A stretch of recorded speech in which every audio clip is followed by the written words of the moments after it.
Prime means chief or most important, and mate means companion. Therefore, the complete meaning is the chief or the most important companion of human beings. We human beings also come under the same order.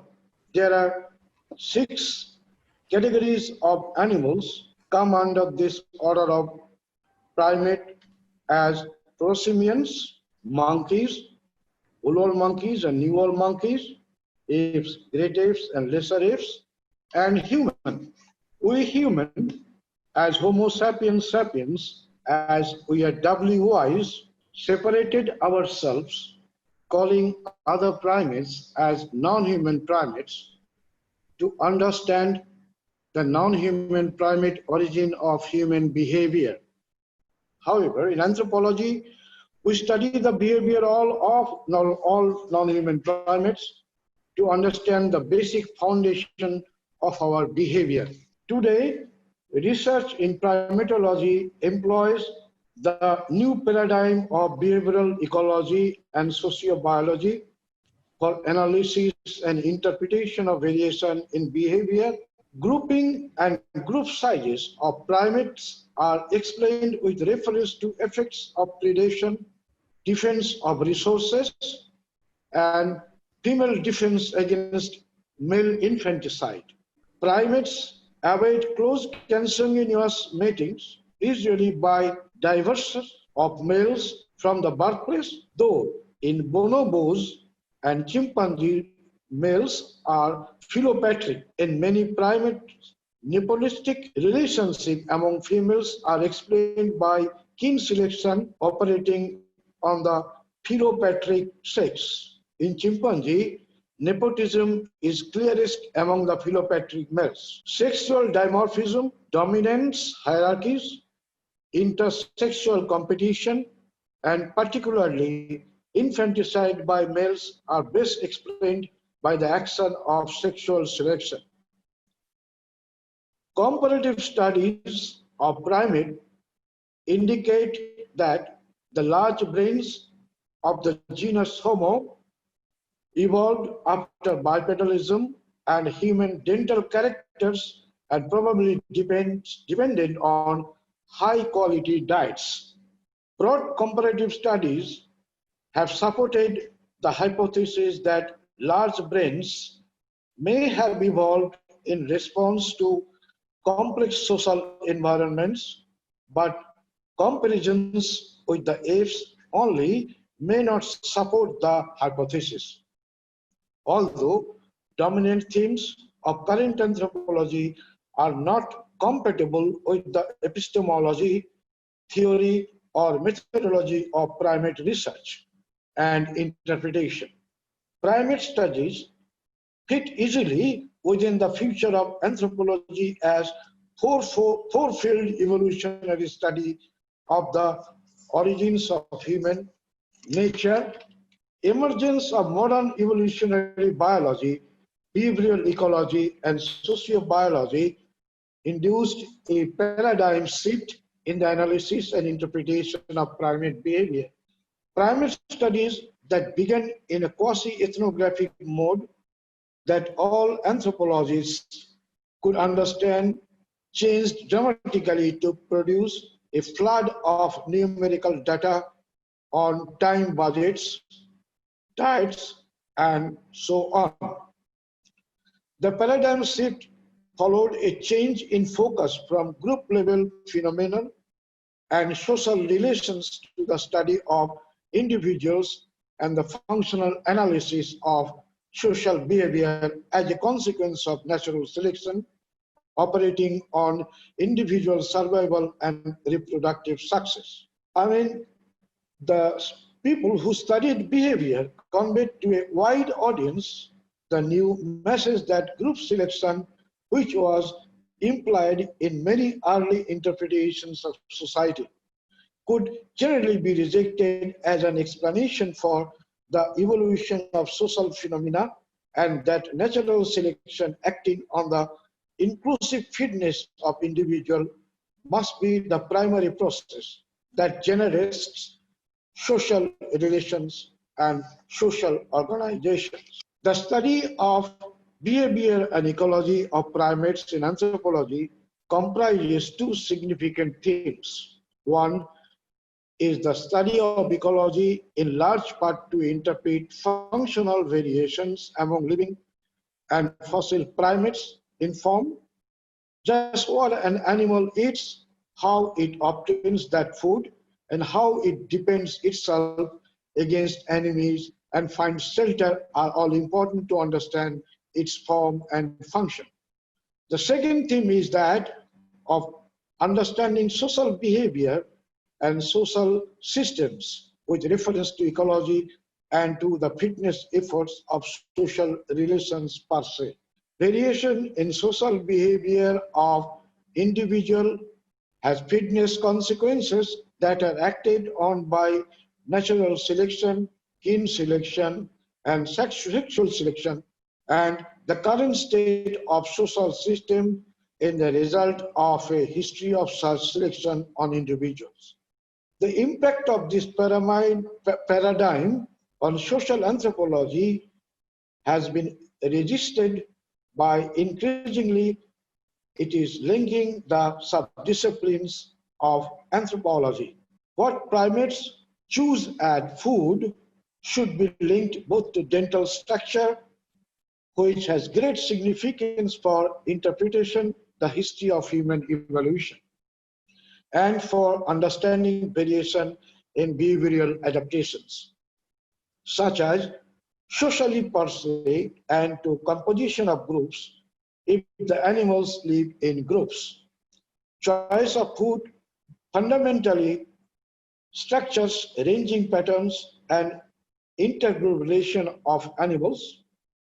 Certain aspects of food choice appear to be particularly like those in human, such as selection of foods that serve medicinal rather than nutritional functions.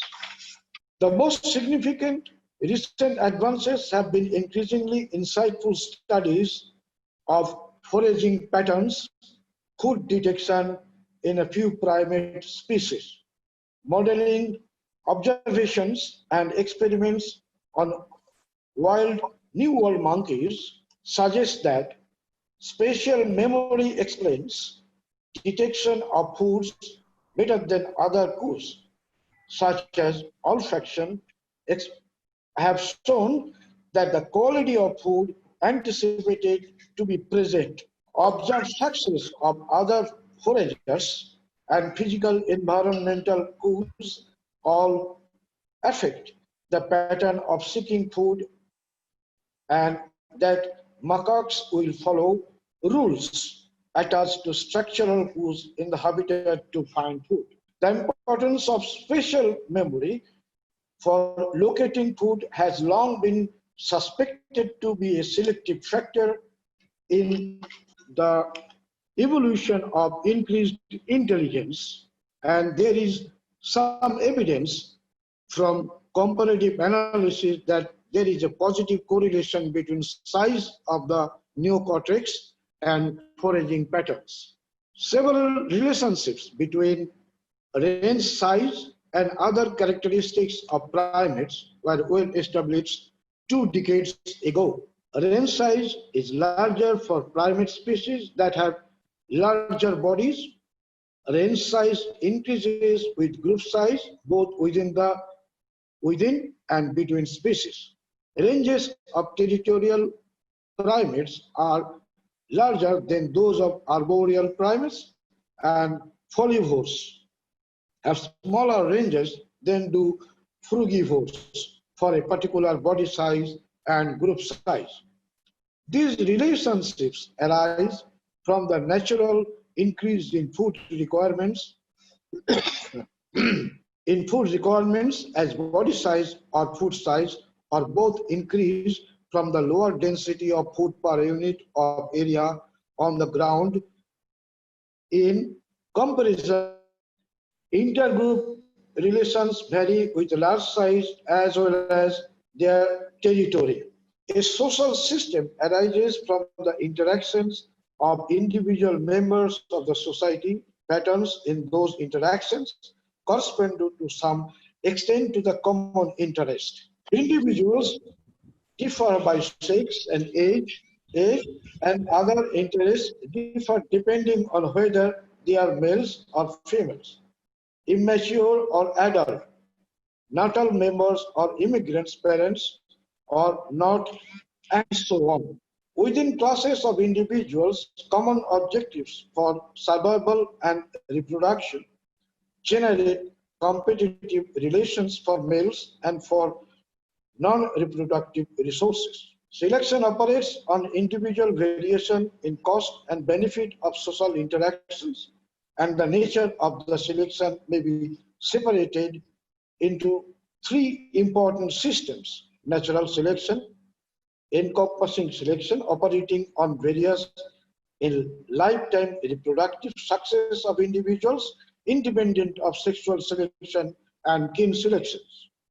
Sexual selection referring to selection operating on intersexual variation in mating success, and kin selection referring to selection operating on inclusive fitness effects. Most sexually reproducing animals avoid inbreeding, which structures their mating systems in interesting and diverse ways.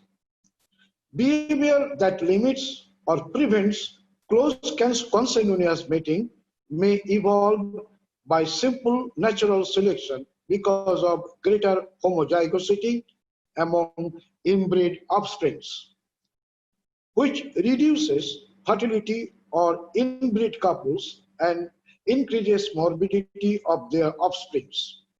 Convincing evidence exists that close inbreeding reduces fitness, and that mating with the matrilines is avoided among at least some primates. The common pattern of dispersal of one of both sexes from the birthplace provides de facto avoidance of close inbreeding because the probability of mating with a close relative is small if dispersal is normal. Commonly, female primates remain with their mothers and their brothers disperse before breeding. Although the opposite pattern also occurs, most notably among spider monkeys, chimpanzees, and bonobos, there is little evidence for avoidance of close inbreeding within patrilines among primates in which males disperse. Nepotism in primate social relationships. Matrilineal nepotism is normal among primates in the simplest mammalian societies, such as that of orangutans. Conservative female dispersal results in local populations of matrilineally related female neighbors because daughters remain near mothers. Therefore, sisters remain near sisters, and so on. There may be virtually no interaction among these females, as in orangutans, or other may cooperative association, as in dwarf galagos, in which otherwise solitary mothers and daughters share nests. Small groups in species of old world monkeys usually consist of matrilineally related females that are born in the groups in which they eventually breed. The matrilineal structure of rank relationship with large group of Japanese macaques was one of the earliest non-human kinship structure to be described. Matrilineal nepotistic relationships in groups of macaques and other old world monkeys in which subgroups of close matrilineal relatives cooperate with each other when competing against most distally related members of other matrilineal continues to be described. Younger daughters ascendancy in which the youngest daughter ascends to the social rank just below her mother is a particular feature of this structure in which some species of old world monkeys, but not others.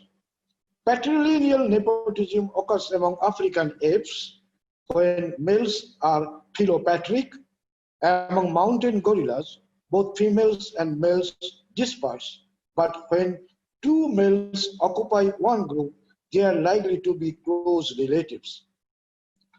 Coexistence within a breeding group is a form of cooperation, and in the case of gorillas, coexistence of related males is permitted by the diverse origins of females, which usually are immigrants. Male chimpanzees, unless and uncles and nephews, although genetic relationships in the populations appear to be contradictory. In chimpanzees, male-male cooperation within patrilines in aggressive relations with neighboring patrilines is the normal pattern, and male-male coalitions are critical to male social status. Now, let me talk about primate social organization. Social organizations refers to how primate groups group themselves together. It describes the size and composition of a group and how individuals move between different social groups. Primates are born into what is referred to as a natal group. As primates approach sexual maturity, members of one or the other sex will then move into a different or reproductive group, what is known as dispersal pattern. In some cases, a primate lives in a number of different groups throughout its lifetime. There are several explanations in regard to why primates form social groups. Underpinning how species group themselves is the need for each other to maximize its reproductive success. However, females and males have different demands. Females need access to reliable food sources and a safe environment in which to raise their young, while males need to speak out and mate with as many receptive females as possible. While living in a group may provide an individual with specific benefits, it is important to recognize that living in social groups may also carry costs such as competition for food. There has to be a balance between the benefits and the cost for group living to be successful. There may be 5 primary reasons for group living. Number 1, it can be predatory protection, resource defense, access to mates, assistance in child rearing, and protection against infanticide, phylogenetic propensity. Types of social groupings, as you see in the slide, primates may live singly or in pairs or in groups of variable composition. Primatologists recognize 7 types of social groupings, but there is also a degree of variability inherent in primate social groupings due to contextual and phylogenetic differences. Often a species may be found living in more than one type of social grouping. For example, hormonal langurs and red howlers. There are different groups like solitary foragers. Composition would be individuals, range and forage alone, females with dependent young. Male home ranges typically overlap with that of several females. One male, one female group, the composition is single male and single female with dependent young. Sometimes older siblings remain beyond adolescence, usually display territorial defense. Third, one male, multiple female group, one adult male together with more than one adult female, with dependent young or little overlap in home ranges.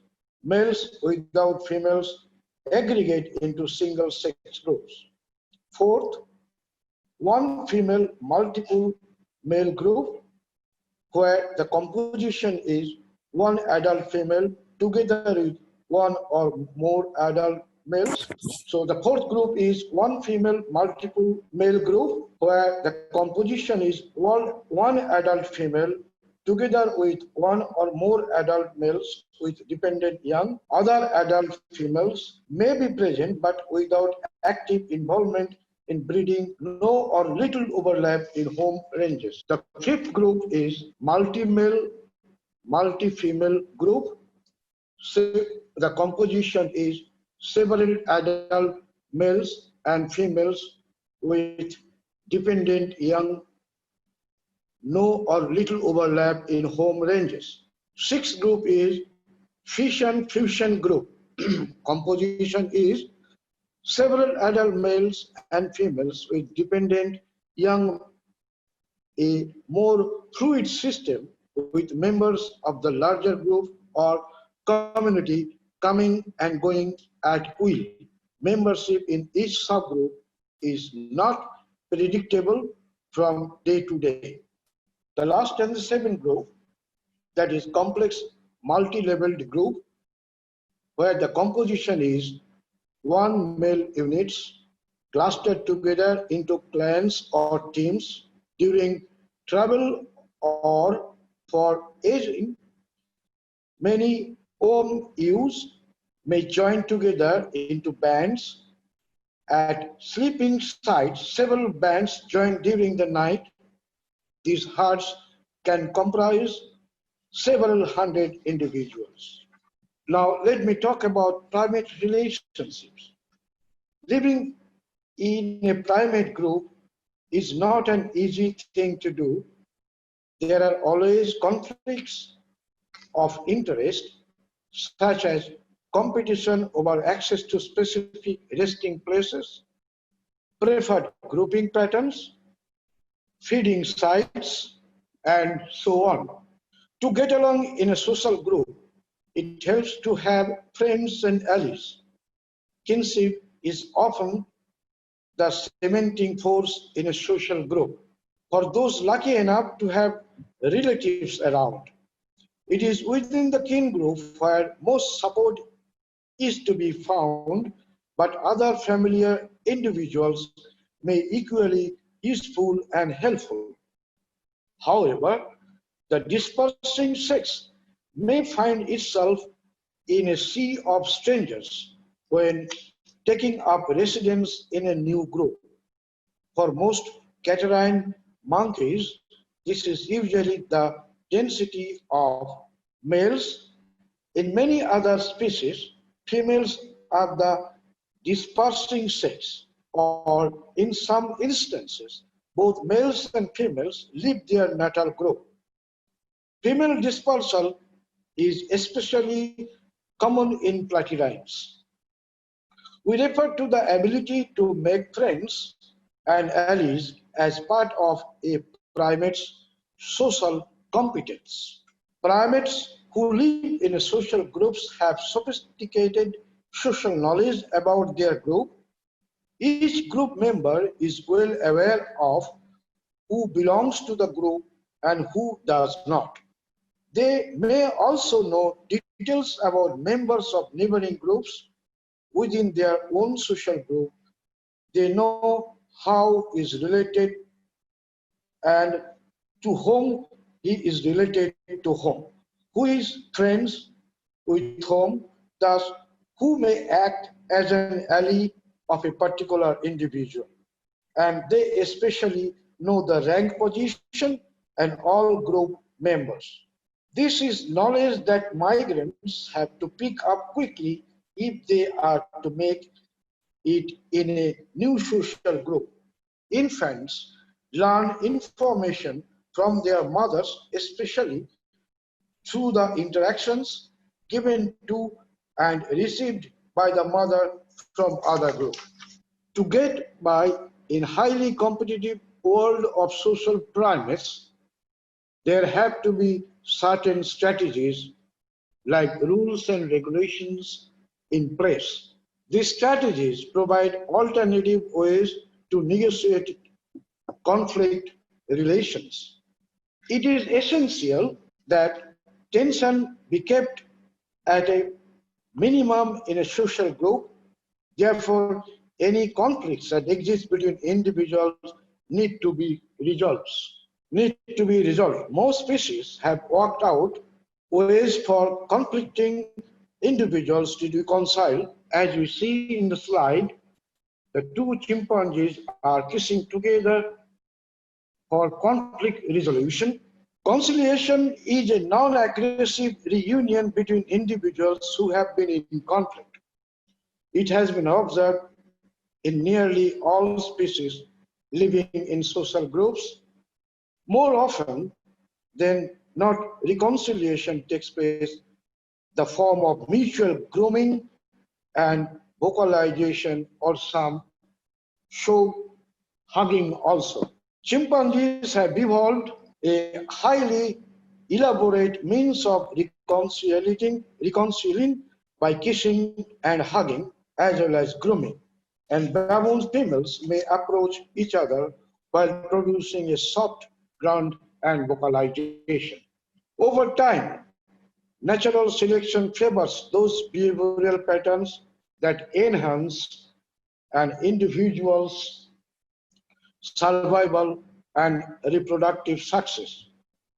We thus expect that an individual somehow evaluates the costs and benefits of an action, and individuals behave in a manner that best ensures survival.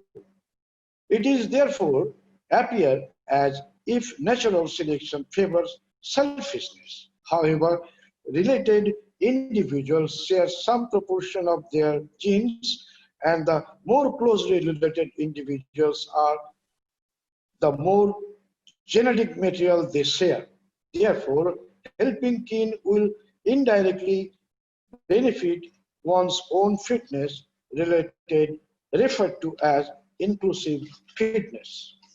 Primate social relationships are made up of highly complex social networks, and every member of the group contributes to the social fabric.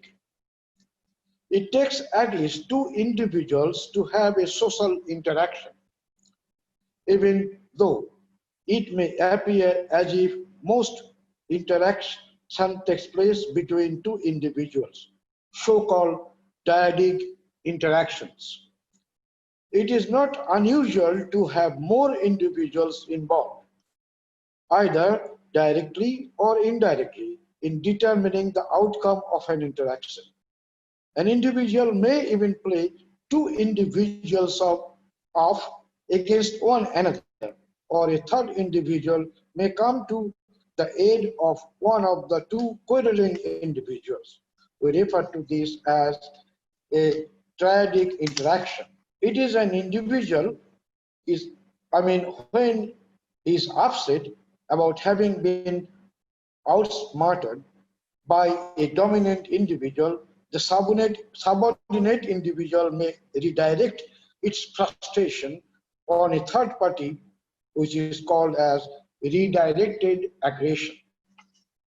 Females and immatures suffer most often from redirected aggression, especially from males. In most species, adult males tend to have an uneasy time together. Tension and friction often occur when males are in close proximity to each other. The underpinning reason is mate competition.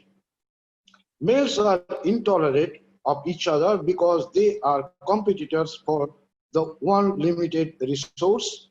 They need to maximize their own reproductive success. The reproductive success of males is based on finding and mating with as many females as possible. Therefore, males spend a lot of efforts excluding competitors from gaining access to females. However, this conflict is played out depends on the species, social organization, its mating system, and the mating tactics used by individual males. Males can achieve mating success overtly by fighting off other males in dyadic interactions, or they can use more subtle strategies such as forming coalitions with other males to repel more dominant males. They may even form special affiliative relationships with females. Alternatively, they can fight the battle at the level of the sperm, so-called sperm competition, by producing more or better sperm or prohibiting the sperm of competitors to fertilize the female.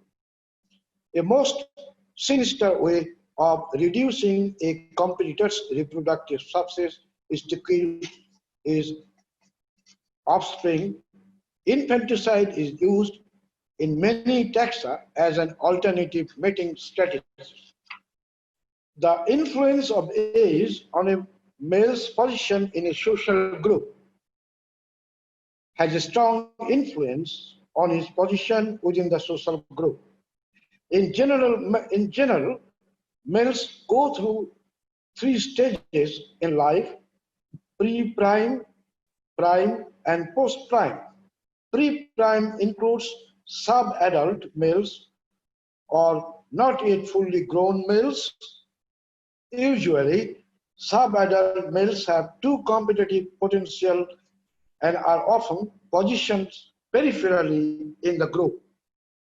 Sub-adult males spend much time sparing each other and paying close attention to whereabouts of neighboring groups.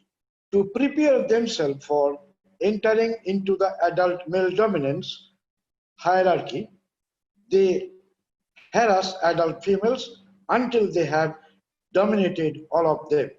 A prime adult male is fully grown and at the maximum of his competitive potential. Prime adult males tend to be more central within the social group. As a male grows older, his ability to compete and gain access to reproductively active females diminishes, and males past their prime may take a more peripheral position within the group.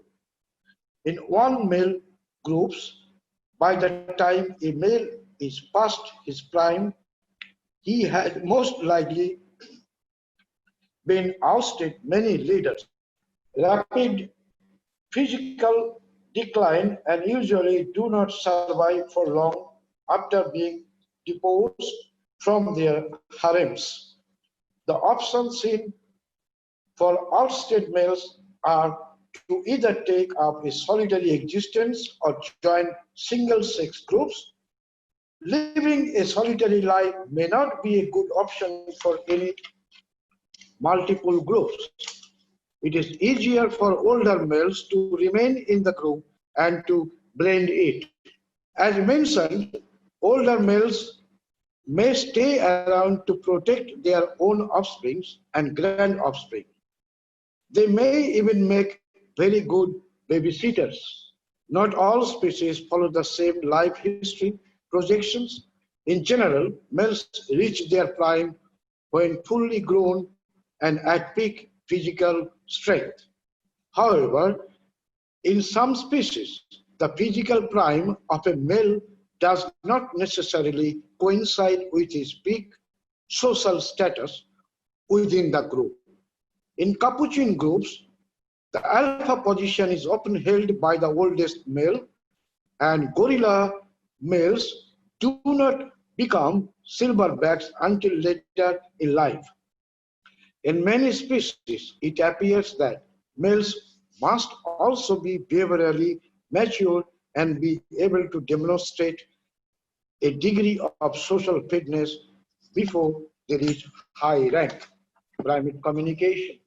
Human speech, that is language, differs from the vocalizations of non-human primates. In recent years, research into the vocalization and language capacity of non-human primates has shown that these simple divisions can be challenged on many levels. There are different primate ways to communicate, as communication using olfaction.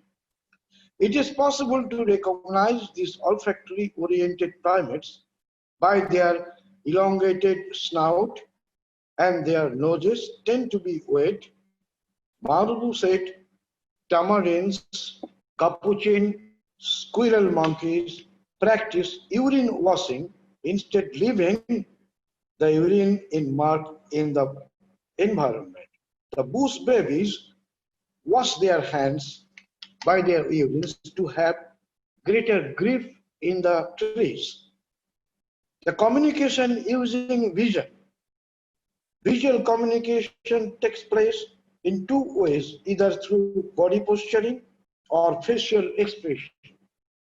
As in the slide, we do see a chimpanzee showing or extending his right hand and showing something to the other groups. And in other species, like in lemur, by standing erect with body hairs stand erect, which is called philo-erection, they show the dominancy in that position. Third, the communication using tactile senses. It is a very important way of communicating, as we have seen in alu grooming, when they groom each other, and sometimes they also touch each other for communication. Fourth, communication using vocalization. Also, we do see that a gorilla is communicating victory with the help of vocalization, beating the chest, and we see a chimpanzee also asking for something, extending the right hand. It is a good way of communication through gesture. And in this slide, we do see that the chimpanzee is feeding other. The mother-infant relationship is the unique behavioral pattern among the non-human primates. What we have in human, the mothers cuddle the babies, protect the babies. Even sometimes, whenever there is a threat, the older or the younger females, they carry the younger children and go away or run away and even climb in the trees. This particular phenomenon is known as alu mothering or hunting. You can see the chimpanzee mother is carrying the babies and the chimpanzee is playing with the baby. This is actually mother care. Now, if we talk about the methodology, we have only one method, that is observation in 3 different habitats. One is free-ranging habitat, another one is semi-free-ranging habitat, and the third one is captive. Now, let me explain. The free-ranging habitat is the natural forest where we do see the natural behavior of different types of non-human primates. But semi-free-ranging habitat is the habitat which is nearby the human settlement. As you know, the non-human primates, they imitate a lot. When they are nearby the human settlement, they also imitate many human behavior. Captive means in zoological garden or in zoo. When we study the non-human primates in zoo, like the great apes, the woolly monkeys, the new monkeys, even sometimes the prosimians, in zoo, of course, the disadvantage is that in captive condition, we may not see the maximum level of expression of their behavior. Thank you very much.